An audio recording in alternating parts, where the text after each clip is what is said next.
नमस्कार देशभक्तों, welcome to nurse explain. तो दोस्तों, आज हम बात करने वाले हैं एक बहुत ही सीरियस टॉपिक पे।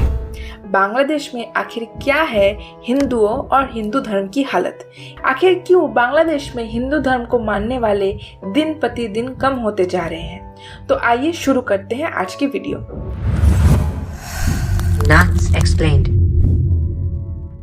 अगर आपको पता ना हो तो ये बात आपको पता होनी चाहिए कि 1947 में जब भारत के दो टुकड़े हुए थे और पाकिस्तान दो पार्ट्स ईस्ट और वेस्ट पाकिस्तान में बना था, तब ईस्ट पाकिस्तान में 30% हिंदूज थे और आज के डेट में वहाँ पर सिर्फ 8.5% ही हिंदू बचे हुए हैं। क्या आप इन सब के पीछे की वजह जानते हैं? ऑब्वियस सी बात है, एक इस्लामिक देश में काफिरों खासकर की मूर्ति पूजकों का रहना पॉसिबल कैसे हो सकता है। तो उसी तर्क पर बांग्लादेश में भी सिस्टमेटिक तरीके से हिंदुओं का मास प्रोसिक्यूशन हुआ। अब ज्यादा नहीं, बस पिछले 2-3 साल का डेटा देखिए, खुद ब खुद समझ जाएंगे कि आखिर होता क्या है। सबसे पहले आते हैं अप्रैल 2020 में, जब बांग्लादेश में कोविड को मद्देनजर रखते हुए लॉकडाउन चल रहा था।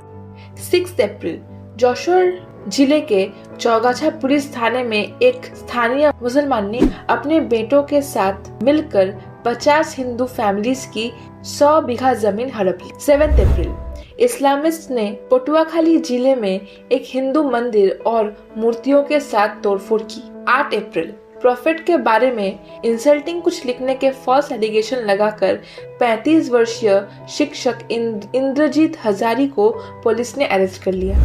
9 अप्रैल एक बार फिर से बोगरा जिले में मुस्लिमों ने शिव मंदिर में घुसकर राधा कृष्ण और लक्ष्मी जी की मूर्तियों को खंडित कर दिया। 22 अप्रैल मुसलमानों ने मंदिर में तोड़फोड़ की और उसी रात जयपुरहाट जिले के अकेलपुर नगर पालिका में पार्वती मंदिर में जुआ नहीं खेलने देने पर कई हिंदू घरों में हमला कर दिया। 24 अप्रैल मुस्लिमों ने एक हिंदू परिवार को बेदखल करने के लिए उनके घर पर हमला बोल दिया।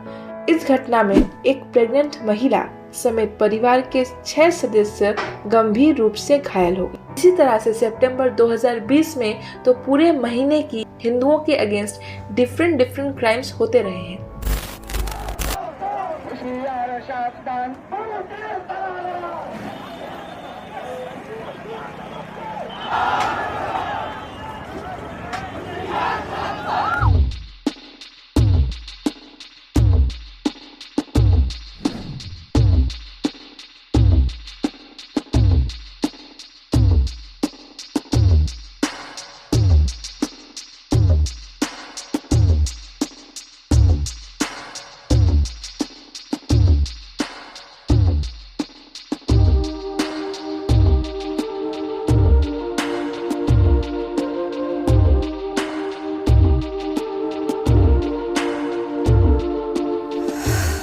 अमेरिकन सेनेट जुडिशियरी कमेटी 1 नवंबर 1971 को सौंपी गई एक रिपोर्ट में सेनेटर एडवर्ड कैनेडी ने स्पष्ट रूप से कहा, अमेरिकन गवर्नमेंट को फील्ड रिपोर्ट के साथ साथ विटनेस, पत्रकारों के बैंक खाते, वर्ल्ड बैंक जैसी इंटरनेशनल फोरम्स, एजेंसीज की रिपोर्ट और मिसलेनियस जानकारियां उपलब्ध हैं। उन्होंने ये भी कहा कि कमेटी ने ईस्ट पाकिस्तान यानी कि बांग्लादेश में रेन ऑफ टेरर का पूरा डॉक्यूमेंट तैयार किया है। इसमें सबसे ज्यादा प्रभावित हिंदू समुदाय के लोग हुए हैं। उन्हें हर जगह मारा पीटा गया है, उनकी दुकानों को आग लगा दी गई है, लूटा गया है, उनका मर्डर हुआ है और बहुत जगहों पर दुकानों प्रॉपर्टीज के ऊपर एच लगा के चिन्हित कर दिया गया है कि वो प्रॉपर्टी हिंदू की है, आओ तोड़ो उसे, नष्ट कर दो।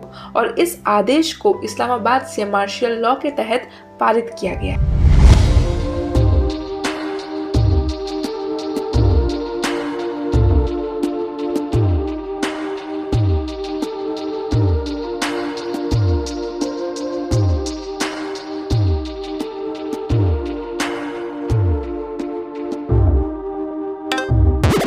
This was because West Pakistanis looked down upon Bengalis, considering them racially inferior and religiously impure. This inequality made the Bengalis of East Pakistan wish for self-determination, which showed in 1970 with the first Pakistani general election. The Awami League, led by Sheikh Mujibur Rahman, who demanded greater autonomy for East Pakistan, won 160 out of 300 seats, exclusively from the more populous province of East Pakistan. This gave the party majority in the National Assembly of Pakistan and should have resulted in an East Pakistan-led government with Mujib as Prime Minister. However, the reigning West Pakistani government was loath to allow this to happen. President Yahya Khan delayed and eventually postponed the convening of the National Assembly. This sparked major unrest and civil disobedience in East Pakistan, with the aim of securing independence from Pakistan. In the weeks that followed, thousands of Bengali rioters were killed by Pakistani soldiers. However, Bengalis themselves also killed, especially targeting the Bihari people, who were pro-Pakistan. Hundreds of Biharis were massacred in the city riots of East Pakistan. This was the official justification for the genocidal military crackdown that was to follow, codenamed Operation Searchlight. In the closing hours of March 25, 1971, the West Pakistani Army entered into East Pakistan cities with the goal of crushing the Awami League and Bengali nationalism. The Awami League members that did not escape were arrested or killed. The next day saw a massacre of hundreds of students and professors of Dhaka University, while despots in the city streets killed them. Dhaka university के economy के professor Abul बरकत के एक study के मुताबिक धार्मिक उत्पीड़न और भेदभावपूर्ण व्यवहार के कारण 1964 से 2013 के बीच में लगभग 1.5 करोड़ हिंदू बांग्लादेश छोड़कर कहीं और चले गए थे. Against the tens of thousands of Pakistani soldiers and pro-Pakistani Bengali militiamen called the Razakars, it was not enough. The invading forces pillaged the land, burning mosques, temples, schools, and houses. The genocide targeted Bengali men, students, and intellectuals because those were the most likely to join the resistance in order to fight the Bengali self-determination. In addition, the genocide involved religious cleansing as non-Muslim men, especially Hindus, were hunted and executed without quarter. Women and children were sometimes not killed. However, thousands of girls were taken as sex slaves and hundreds of thousands of women were raped. The killing was deliberate and organized. For an example, the Demra massacre. On May 13, Pakistani troops were led to the remote village of Baushgari by a collaborator named Assad. Hindus had taken shelter there, attempting to flee the genocide. Unfortunately, they were unsuccessful. At nightfall, the men were forced to stand in a line, while the women were raped in front of them. After, they were almost all shot to death by light machine guns, and the houses were set on fire. The next morning, the few survivors buried the charred corpses of the victims in mass graves. Around 350 Hindus were killed, a fraction of the total killed that day in Bangladesh.